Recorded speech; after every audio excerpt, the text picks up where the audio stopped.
This is your Barbados Today morning news update for Monday, September the 17th. I'm Emmanuel Joseph. Thanks for joining us. Topping the news at this hour, there's been another resignation from one of government's newly appointed statutory corporation boards. About 2 weeks ago, Chief Agricultural Officer Lennox Chandler quit the Barbados Water Authority, citing personal reasons. Now, the chairman of the Sanitation Service Authority, Jeffrey Headley, has also resigned. Minister of the Environment and National Beautification Trevor Prescott confirmed to Barbados Today last night that Headley had resigned, even though he said he has not yet read the letter.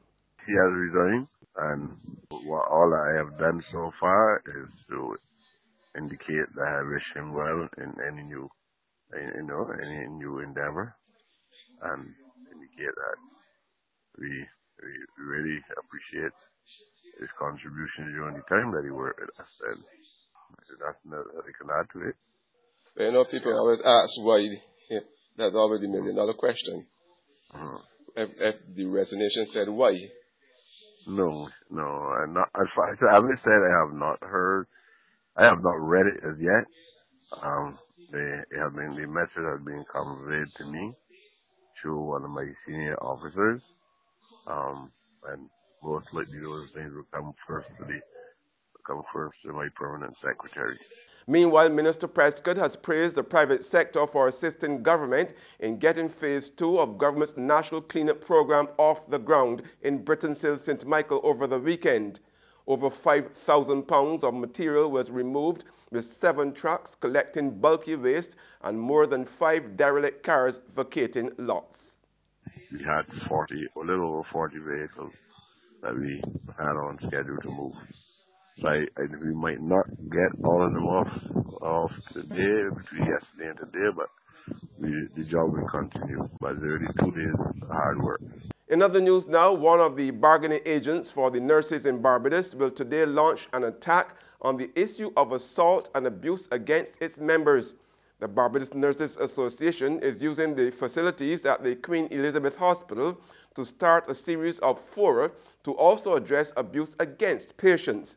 Today's event, which begins at 5 p.m. in the hospital's auditorium, is expected to be the foundation for similar engagements that will involve members of the public. Meanwhile, as Barbados embarks on its structural adjustment program with the International Monetary Fund, Public Relations Officer of the National Organization of Women, Marsha Hines-Lane, she is worried that there will be an increase in domestic violence against women and children.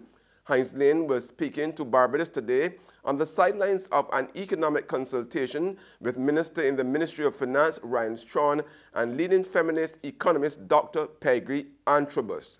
The consultation was a round-table discussion with organizations under NOW's umbrella, which examined the gendered impact of the IMF's austerity measures.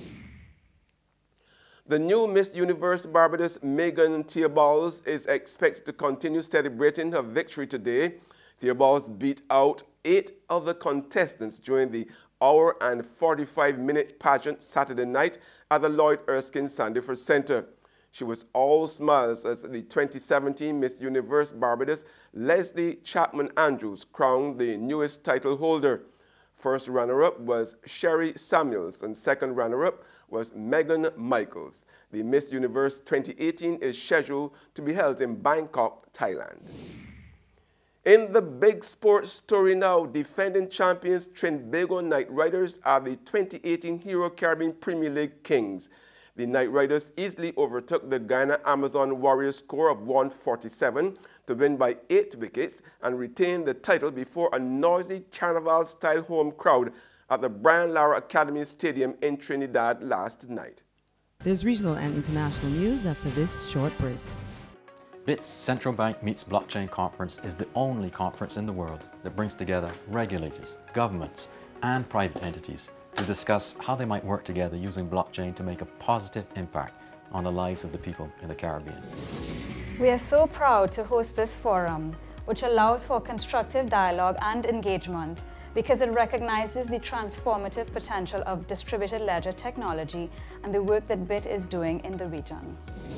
Blockchain technology has the power to address the demand for easier and real-time KYC solutions while improving overall KYC standards. With the advent of digital currency, these AML solutions can strengthen compliance like never before.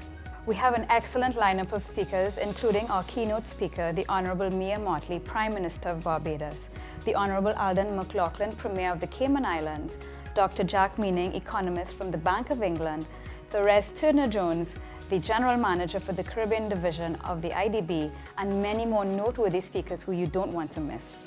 The Inter-American Development Bank supports this event and is our platinum sponsor. We're so grateful to them for their support and acknowledgement of our work. We hope you can join us on September the 18th, 2018 at the Hilton Barbados Resort to hear what leaders in the region and in the blockchain space have to say about the role of blockchain technology in promoting social inclusion, financial empowerment and economic growth for this and future generations. See you there.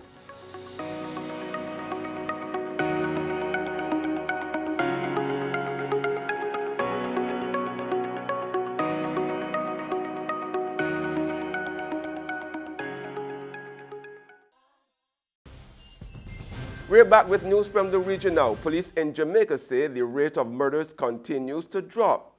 Crime statistics for January 1st to September 8th show the decline is almost 20% compared to the same period last year. TVJ's Herman Green reports. Murders continue to trend down.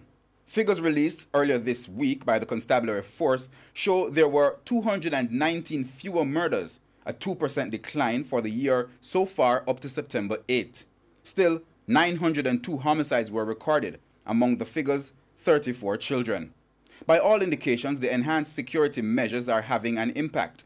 St. James, which is under a state of public emergency, has recorded far fewer murders so far this year. 68 people have been killed versus 201 in the same period of 2017.